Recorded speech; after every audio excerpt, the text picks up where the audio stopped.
Hey now, ladies and gentlemen. Hey now, hey now, hey now, hey now, hey now, and hey now.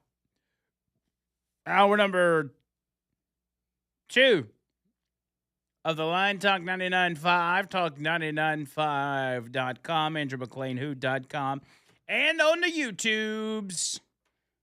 Real Talk 99.5 TV as we welcome in Kerry, who just got in from protesting at the Supreme Court. How are you, buddy? Doing well, doing well. It was a good protest. A lot of good people. Yeah, really enjoyed yourself, We're gonna get our way, don't you worry. You're going to make sure that trans athletes have the same rights as other girls? Yes, I want to be on a female pickleball team. I deserve it. The thing is, like, at the end of the day, if we do allow men and women's sports, there is ultimately a win for society. Because what we could do is we could get on Underdog Fantasy. Yeah. Always bet on the men. Right. Always win. And then we become rich. Well, it's a get-rich-quick scheme. That's true. You could also make it mandatory that WNBA teams have to have at least 2 male players. Yeah. It'd make it so much more entertaining. Because with for instance, with Leah Thomas and his propeller, like, there was no way that women stood a chance against this guy. Nope. He was like 450-something when he was a male swimmer. There's a bit that Alex Stein did where he talks about how that, we really need to just let trans people play in women's sports because they're, again, the betting aspect of it.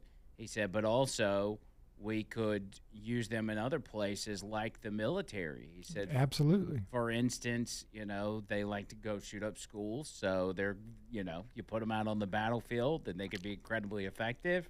He said also, with the suicide rate being so high in the trans community, you could put them out on the battlefield kind of like suicide bombers.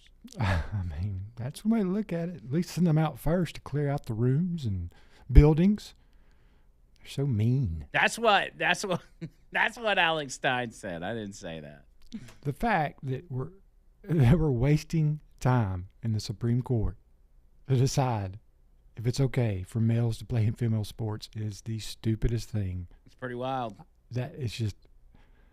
It's pretty wild. I mean, 20 years from now, we're gonna look back and go, "They did what?"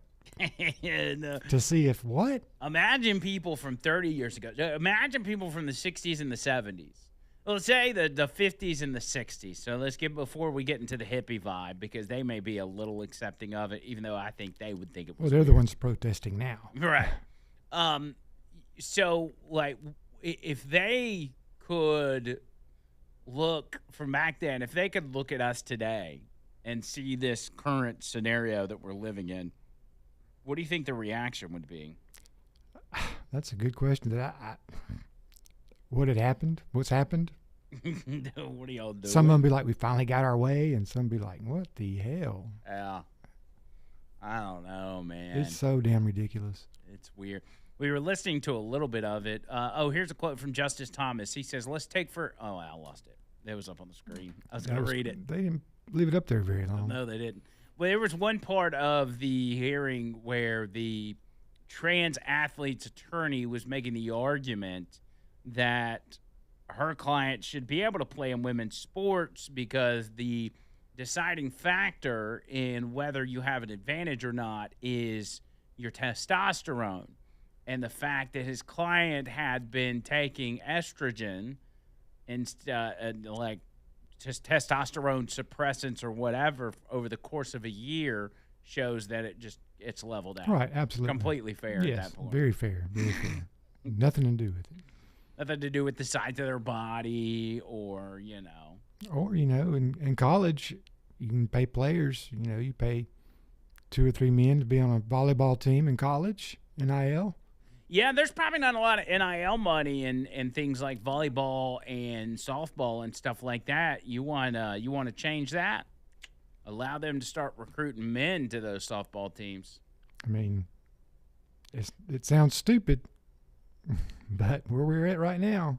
We've watched collegiate sports completely dismantle itself over the ability to pay players with no regard for the players themselves. So you better believe if there's the ability to pay for a good player or a superior player, they're going to absolutely do it. I mean, it's just so ridiculous. They're wasting valuable time. Yeah. Well, the fact that the Supreme Court took it up, which I guess is a good thing, I've got to imagine that, and just based on what I've heard, they're not going to allow this to fly. You're right, but they're going to wait till like June to give their decision. Is that what they said? I think so. That's just stupid. You don't have to wait till June. What are you discussing between now and June? They're trying to explain to Ketanji Brown Jackson what a woman is. Oh, that'll take longer than June. Yeah. That'll take. I mean, I don't think she'll ever get it. One has a peen and one has a vagine. I am not a doctor, sir. I am not a doctor.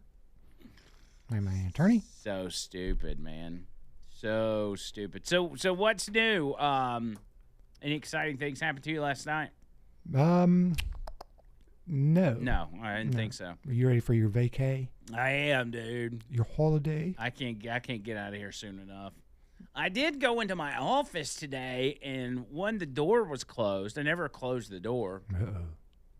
And I walk in there, and somebody's got like this big stand and ring light set up and all this other stuff just in my office. And Who would do that?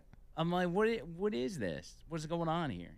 Well, I hope you got down to the bottom of it. Well, no. By the time I went and checked a few minutes ago, it was gone. So, like, shouldn't you, if you're going to be going in my office and shooting videos, shouldn't you at least ask me? I mean, it would be the correct thing to do. Everybody knows it's my office. I mean, granted, it does look like a storage room. It does. Because I can't get those desks out. I think I don't know who they belong to, but if I can get the green light to just get the boys up here to help me take it down to the dumpster, I'm just going to chunk that desk because it's literally there's two desks and a filing cabinet taking up half my office. I mean, better that I don't use. I'm sure you can get the green light.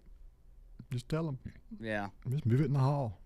Well, I think they wanted to. I brought it up several times, and I think they wanted to use it somewhere else, but they hadn't done it. I mean, I would just do it. I would. And then come back and be like, I don't know what happened to it. No, it's like, well, I needed my office cleaned out. Well, it's only been like, probably 16 months since. That's true. Since I asked. You're on the bottom of the priority list. Yes, I am. I mean, it's fair to say around here. No, I seriously, I want to know who had the ring light in my office. I'm just curious. Well, we can narrow it down. I don't think it had to have been somebody from Jocks. Yeah, but the midday show's out today on their weekly. Well, they had to have done it like yesterday. Oh, yeah. And maybe not yesterday, but earlier this morning before I got here. Need to put a camera in there. Yeah, should I put security cameras in There's there? no telling what kind of tomfoolery goes on in that office. No. Good thing there's not a couch. Yeah, I would not put a couch in my office. I'm not having that. Because and I don't think it goes on today, but like back in the day in radio, good and well, like there was there was some crazy stuff going on. Yeah, I would definitely in this building. Correct. Yes. In this building, yes. The kind of you're talking about some of the tomfoolery that we're both thinking. Yeah, absolutely. Really, I could tell you some stories off air. Wow. Hold on. What's the worst one you ever saw? I never saw any of them. Well, you heard about. A major lead singer at the time maybe having relations with somebody that worked in the building. Correct. Really? Yes. Well, I mean, obviously we don't want you to say who the employee was. I'm assuming they don't work here anymore. No, they do not. But you can say who the lead singer was, right? It's 3 a.m. I must be lonely. Apparently not. Matchbox 20. Rob Thomas. Yep. Wow. Rob Thomas in this building. Simply rumors. But it's just rumors. We don't know that happened. We do not. You gonna tell me who it was during the break? Absolutely. Okay. Yeah, we don't need to get into Absolutely. that. That's we're just making all that up. That's all false rumors. None of that's true. Entertainment purposes only. Entertainment purposes only. Nothing's ever gone on in the history of radio. I'm No shenanigans. I'm sure it was very entertaining. It's a very professional business. All right. Yes. I mean, I probably compared now to what it used to be, it probably is a pretty professional business. It's Like we all just kind of keep our head down and do our job and get out of here. It's changed for sure. It is. The excitement has been sucked out of the building. No pun intended. Anyway, I got to take a break. We got a lot to get to. 205-545-9950. The Line Talk 99.5.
Well, I started choking.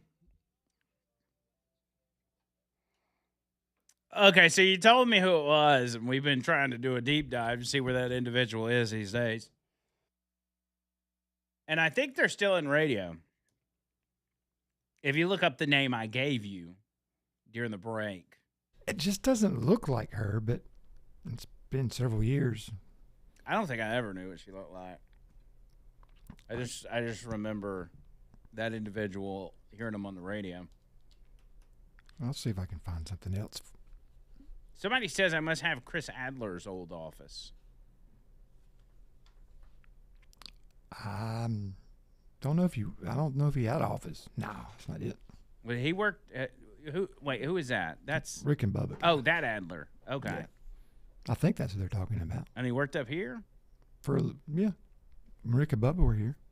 Oh, I didn't know he'd been with the show that long. Yeah, he's been there a while. Really? Yeah. I always thought he was funny, dude. He may not have been in this building. I can't remember because everybody switches companies and switches people. Adler's always been very Bird-esque. Like those two have kind of got similar personalities. So I've always thought he was funny. Oh, yeah. I mean, just high-strung, just kind of out there. Super nice guy. Yeah, he seems. From what I remember. Now, I don't know. My office is directly across from the break room, so all the traffic that happens in the hallways is like right in front of my door. But I'm still trying to find her. Caleb says, "What makes you think it doesn't go on now?" I don't know. Spend 20 minutes in this building. I think you probably figure it out. I'll be like, yeah, they're right.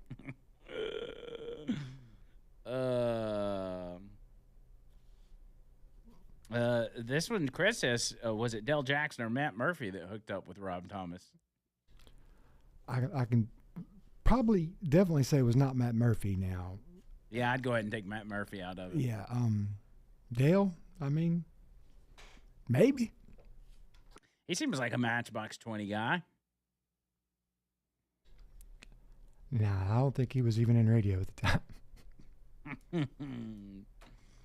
Well, that's wild, man. Little did we know, I'm like a young kid. Probably what year is that? What year is that? You think that happened? 90, 95? 95, 97. So 10-year-old Andrew listening to my heroes on the radio. Little did I know all the debauchery that was going on behind the scenes. I thought I was listening to just wholesome individuals. Turns out they were damn hoodlums. Now you know. Our radio's bad, okay? Okay. Bad. Okay. Nah, it's good. It was good times listening to them on the radio. I still remember all those guys. From whose name off some of the people from that day. I mean, one of the top ones I remember is Mark A.D. Right. Who I know personally now, but Hurricane Shane. Yeah. There's Beaner and Ken, Tuttle and Klein. Yeah. Gino Pearson. I don't remember that I think one. that's right, yeah. Gino, he did a lot of the nights and weekends, I think. Coyote J. Calhoun. You had Luca. I can't think of anybody else. Is that it? I think so. There was not a big turnover in that station. Yeah, it seemed like one big happy family, didn't it? It was, yeah. Everybody was on the same page.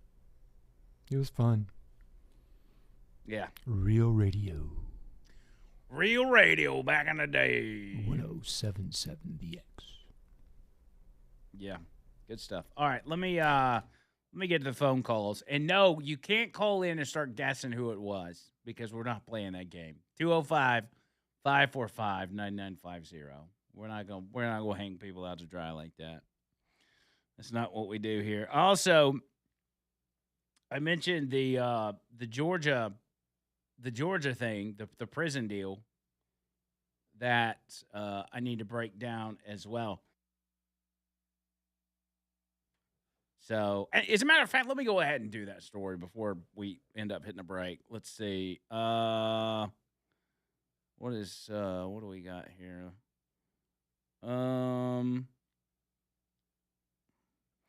I got something going on. Hold up. Stand by.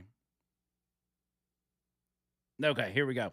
So, a disturbance, what they call a disturbance at a Georgia prison, has left 3 inmates dead and a dozen more injured. And from what I understand here, it was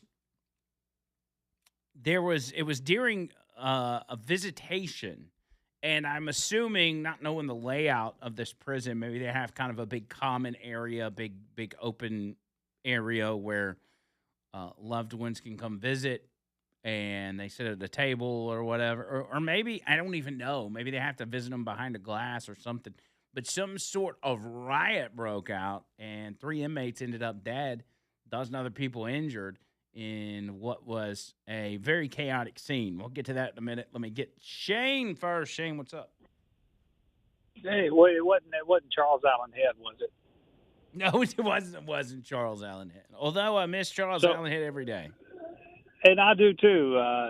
From Bethma, I wish somebody would revive his poetry and what he thinks about it now. He would sit there and listen. He was a loyal listener, and then call in and argue with people. But he did it eloquently, and it was an eloquent way to disagree. It wasn't just calling people names and cussing and all this other stuff. It was nice. What about Joe Lockett? Was it Joe Lockett? It wasn't Joe Lockett either. Okay, not many people are having flashbacks like I am. No, it wasn't Joe Lockett. Or Charles Allen Head, but yeah, we can't say. Like I say, we can't guess. Everybody stop guessing, okay? I just wanted to bring up Charles Allen Head. I've been wanting to do that on Leland's show for a while, and I just happened to be free and listening to you, Andrew, when it came across. But I'd like if anybody has any good oratory skills, help us revive the spirit or some of the spirit of Charles. Not all of the spirit of Charles Allen Head, but some of the spirit. Maybe people can call in with their best Charles Allen Head impression. How does that sound? That, if it would not offend anybody, well, who cares? Yeah, let's do that. Yeah, let's hook that up. We'll get that going. All right, Shane, I appreciate it. Thanks. One of the most memorable, and he did this on several shows, but one of the most memorable poems from Charles Allen Head was, what did he call it? The Scrotum Petroleum. He said you would take a chip and implant it into the peen of every sex offender, and that way you could monitor their location and maybe monitor their blood flow as well. I don't know. I just assume chop it off. Happy Monday. Happy Monday. Happy Tuesday. Charles Allen Head. Scrotum Petroleum. Back in 1956, I was a Supreme Court justice. That's wild. All right, so seriously, though, I got to get in this prison thing, and I'll do that when we get back on the other side. 205-545-9950, 545-9950. And no guessing who it was because we think they're still out there floating around in radio world somewhere in the country. Radio is a weird business, man. It's a weird business, but apparently has a very storied history. I've said this before, but if you go look, I don't know if you've ever done this, Gary, but if you go look at the back of Val's office door, it's covered in stickers from bands that had been here previously. That was Dave Rossi's office. Oh, really? Yeah. And so they was it bands that would come by, Right. they'd get their sticker and put it on the door? Yeah. I think that door needs to be removed and put somewhere in kind of a, maybe a museum, radio museum, Yeah. Birmingham Radio Museum. Or get the stickers off somehow. Yeah, that's right.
All right, I know I'm rambling here, but I got a perfect example of what radio entails, and especially when you talk about the people of radio. Dale Jackson, of all people, posted on Facebook. He said, I have a job opening. Feel free to share. He said, before we go any further, this job would be great for a wannabe radio, talk show host, DJ, YouTuber, podcaster, content creator. He said, I, Dale Jackson, will help you with more than this with more than this job. And then it says qualifications, a pulse. That sums it up pretty good. Yeah. There's a couple other things in there, but I think the pulse thing is probably the biggest qualifier. Can probably get you in the door. And he would be their boss, I'm assuming. Yeah. Yeah, he should have. I don't know. He didn't post that in there, which I wouldn't if I was him. Dale Jackson is your boss. That'd be something else. That's pretty funny. I hadn't talked to him in a while. I need to reach out to him. Say what's up. Say what's up to him. You mentioned during the break that you had something that you had made. Yeah. You had made when you were with the Feinbaum show. You had made something with Charles Allen. Yeah, he What would was call in like everybody. He'd call in every day, and we just finally made something for him. And this is it. What is it, like an intro song or something? It kind of. Like he comes on and you play his music? No, this is like best stuff kind of thing. It's Oh, like okay. All right, let's hear it.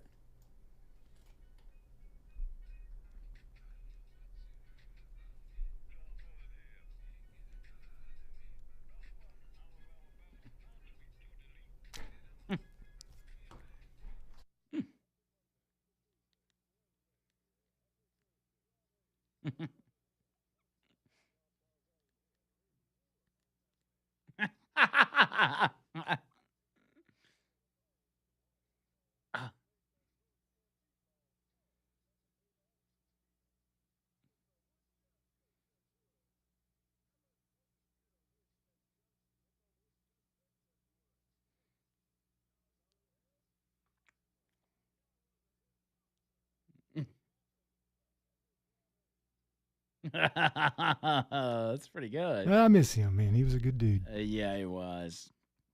He was a solid guy. Yeah.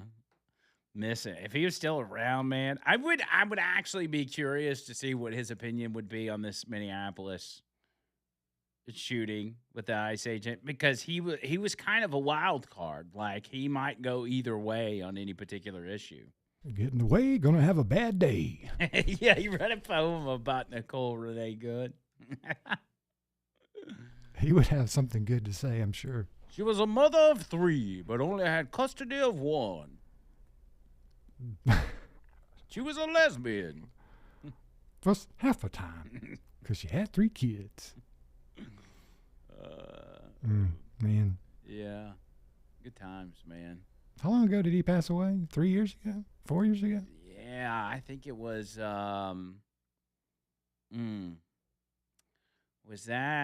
was it before I got here? I think it might have been, was it? Yeah, because I think he would come on with Matt and Ani, and they took him to the grocery store one time. I think. Yeah, I remember that. So maybe 4 or 5 years ago. God, man, it's hard to believe it's been that long. It was probably before COVID, right? So As crazy as it sounds, radio's not the same since he's been gone. Yeah, was it COVID year that took him out? Maybe 2021. Maybe. I remember one time Murphy, and I wasn't even working here, but Murphy's like, "Hey, I got a pack of stuff that I need you to take Brenda at a nursing home." Oh yeah. Do you remember that? I do. Yep. I'm like, I don't even work there. What do you mean you need me to you need me to And so I get it. It's like these coloring books and crayons and stuff like this. And I did. I took it to the nursing home where Brenda was. It was a big hit. Yeah. Big hit. Puzzle books. Yeah, that's what it was. Yeah. I was the one that delivered that. Man. Which Murphy had been doing me a lot of solid, so I didn't question it. I was like, sure, I'll do it. Were you working as the Uber driver? Yeah, I was already on the road, so it wasn't a big deal. But Hope you charged him. I always charge Murphy. Good. He came out of pocket. Good. And he knew Cumulus didn't have any money, so it came out of his pocket. Yeah, you got enough. He was. I think I was the only guy in radio that was able to get money for filling in. Can you imagine, like, somebody actually paying for somebody to fill I in? really can't. Yeah, he would actually. That's how solid. Now, one time, I don't know if I should say this. I think one time he gave me some Chubb Fathers gift cards for filling in. Boy, I used them up. That's better than cash right there. I think what happened was he was in a pickle and he needed somebody to fill in. And he was probably supposed to give those gift cards away on the radio, but he gave them to me How instead. did this one guy get all of? Yeah, well, I started feeling weird because I would go in there like a couple days in a row, and I'm all like, they're gonna start asking like, who is this guy? But boy, was it good! And that was when they were in their old building. And for the sake of free publicity, which they don't need it from me, but y'all need to go check out Chubb Fathers for real. They're about to have breakfast. They're about to start doing Really? breakfast. I wish there was one close by me, man. Yeah. Oh, it's worth the drive out there. Was it Kenstone Boulevard? I'm not sure. Yeah, if you're up in Alabaster, it's just right there off the highway, kind of tucked back in the corner. Nice building that they're in. But I have, sometimes I'll have videos pop up on my TikTok or whatever, which I rarely use, but people that are reviewing burgers around Birmingham, and almost all of them go to Chubb Fathers. Yeah, I've seen a couple of those. And they always get good reviews, except for this one guy who was real. He was a real tight ass about almost every burger he ate from anywhere. Yeah, it was like, this is the kind of guy that would like. It's kind of like a Dave Portnoy deal where I give you a 6.7 and that's a good rating. Oh yeah. Like, no, it's not. 6.7 is not good. That's you come home with a 67 when you're a kid on a test. You think your mom's gonna be like, "Oh, great job, you did good." No, My mom would have. You got a D. D means degree. Congratulations, Carrie. You're so smart. I told you could do it. You're gonna be in radio one day. That's right. Shampooing couches. And can't get out of it. Oh man. All right, 205-545-9950. Let me get serious for a minute. I've been too unserious for the past hour and 42 minutes. So here, I'll tell you what, let me just read you the story real quick. Visitation hours at a northern Georgia prison turned dangerous over the weekend, leaving multiple people dead and at least one guard injured. According to CBS News, what the outlet described as a disturbance turned out to be quite a bit more than that at Washington State Prison in Davisboro, Georgia. Now, why would there be a prison called Washington State Prison in Davisboro, Georgia? That's a good point. Davisboro, Georgia Police Chief Lindis Dixon told the outlet that a deadly fight broke out during visitation hours on Sunday. 3 inmates died, while at least a dozen others, as well as a guard, were injured. Macon, Georgia affiliate WMAZ TV reported the incident was being described as a possible riot. According to the sheriff, he says it's not uncommon for these things to happen at correctional facilities. However, I think it has been quite some time since we've had to come to an incident this large. According to the sheriff, 2 inmates were confirmed dead by 5 p.m. local time. 3rd inmate was taken to the hospital before being confirmed dead around 8 p.m. What happened? Cochran identified Ahmad Hatcher, 23, and Jimmy Trammell, 42, as 2 of the deceased inmates. The 3rd inmate's identity wasn't revealed. The 3rd inmate was part of the 13 who were transported to a local medical facility. They said, what we understand occurred early this afternoon is that several major fights broke out within the facility between inmates, which has resulted in approximately 13 inmates being transported out of the facility for medical treatment. According to the Washington County Coroner's Office, 2 inmates have died, he said at that time. Multiple agencies were available on scene to potentially help address issues, including Washington County Sheriff's Office, the Georgia State Patrol, Davisboro Police, and Johnson County Sheriff's Office. Okay, so it says Washington County is where this is. That's why they call it Washington State Prison. It's the Washington State Prison, not Washington State Prison. The prison in Washington County. Washington's State Prison. If that makes sense. Got it. So anyway, I found that interesting because I've been contacted a lot as of late about the conditions in the prison system. I mean, I've got a lot of messages from a lot of different people about somebody they know or their loved ones that are living in squalor, that are being denied parole year after year, that are dealing with some of the most egregious conditions. And all of this, as you know, as we've talked about time and time again, and I think this show's been replayed several times, the Alabama Solution documentary on HBO Max. If you haven't watched it, you need to watch it. But the more I have people reach out to me, the more I'm kind of like, you know, something's got to be done. It's got to be talked about more among people. We've all got our lives that we have to deal with, and in this business with the news cycle going as fast as it does, it's hard to keep up. But there's a serious problem on multiple fronts, but in particular, let's concentrate on parole. I got one story from a lady who said, I don't know if this was her son or her cousin or whatever, is in a prison here in Alabama, and that he continues to be denied parole even though they are allowing him to work in very free-range conditions, such as they've got him as a CDL driver in some cases, where he's working for $2 a day every day, and that this leads them to believe, and every bit of evidence points to this, that parole is being denied, and some sort of systematic scheme is being denied to keep people in prison longer than really they should be.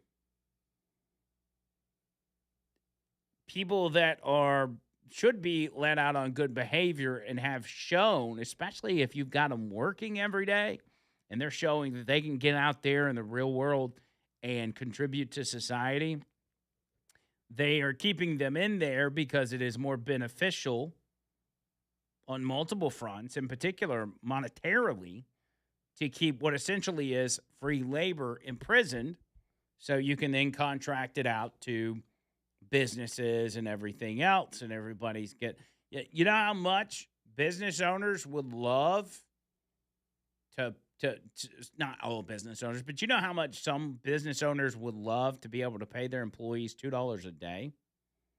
There's a lot of them.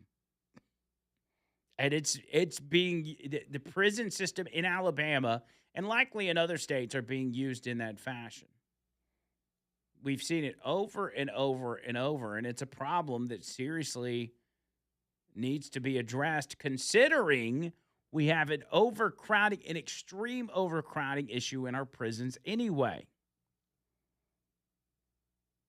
If these corrupt politicians and these people that are running these prisons are keeping people in simply for the free, quote-unquote, free labor, somebody needs to speak up about that. It needs to be addressed. We all agree that hardened criminals need to remain in jail. People that commit heinous acts should not deserve parole, should not deserve to be let back out on the streets, and some of which deserve the death penalty. But at the same time, there are people in there that committed crimes that aren't quite as egregious, that serve their time, that have proven in their time in prison that they can leave and become a productive member of society, but they're being denied because they turn out to be too good of a worker. Imagine yourself as an inmate. Say you're in prison for armed robbery. And you get in there and they gave you something stiff like 25 years. But they say you're going to be eligible for parole in 7. Okay?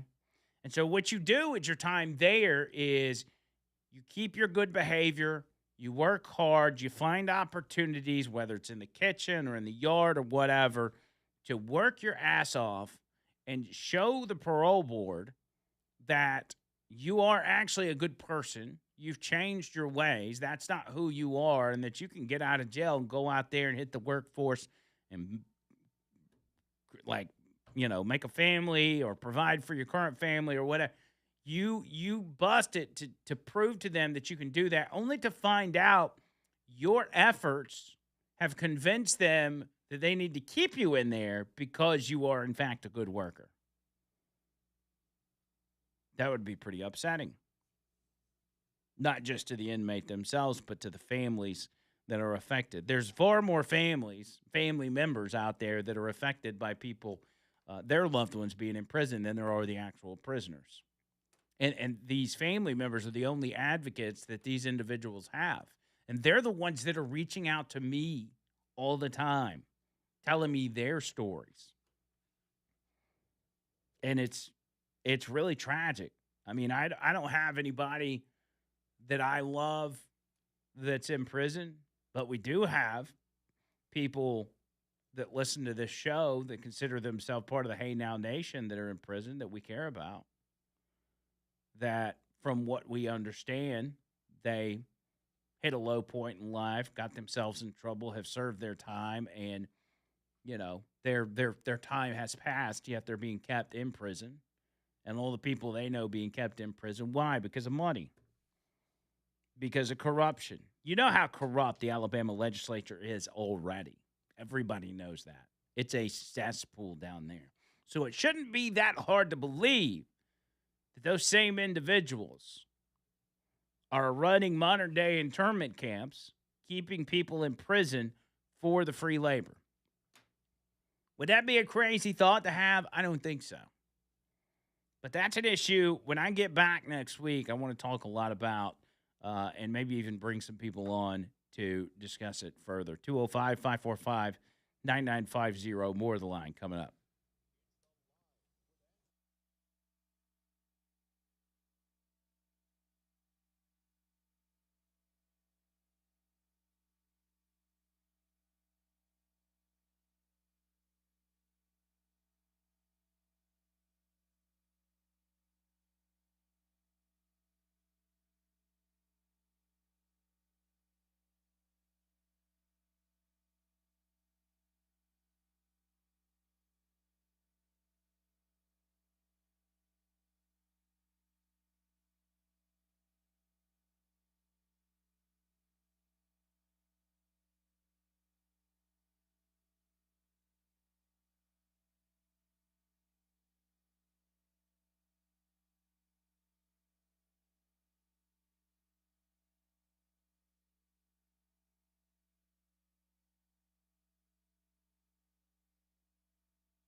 Chuck Davis.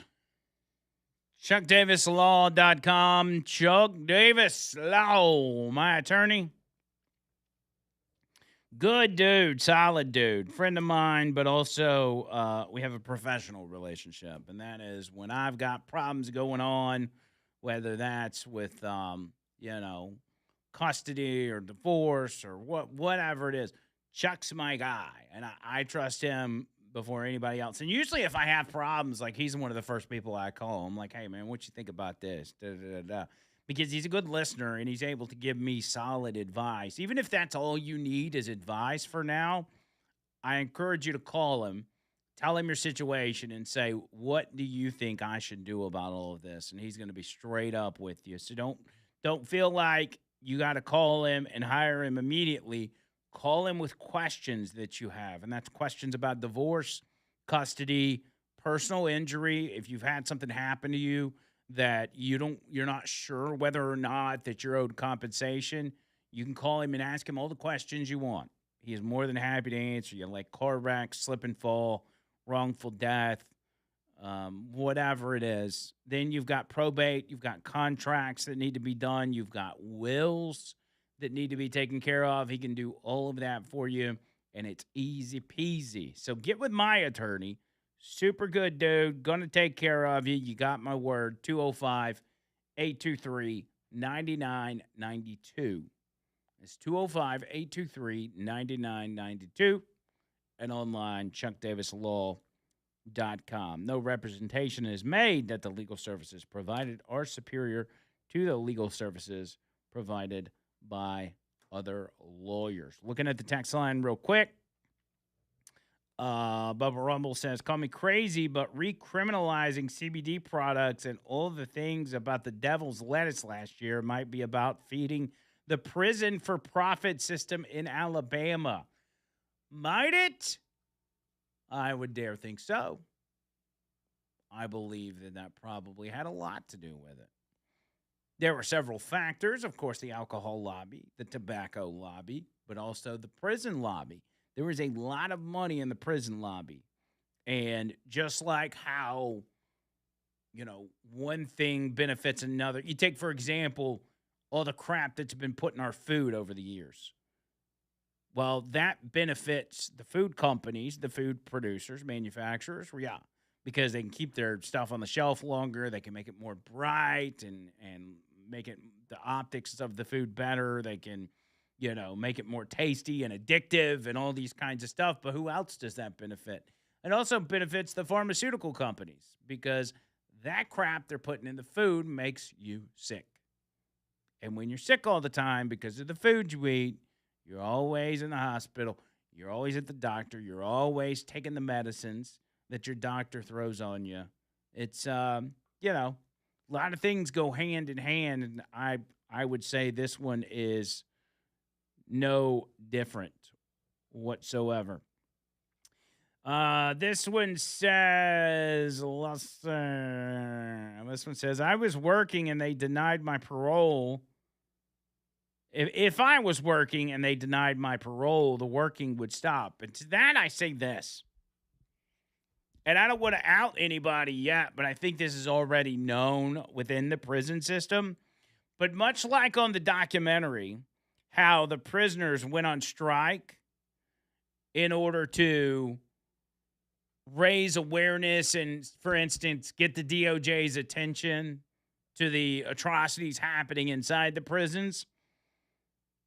From what I understand, on February 5th, they are repeating that action and that they are going to go on yet another strike. And even the prison is starting to cut down on how much commissary they can spend so they can put the pressure on them. We'll see how that pans out.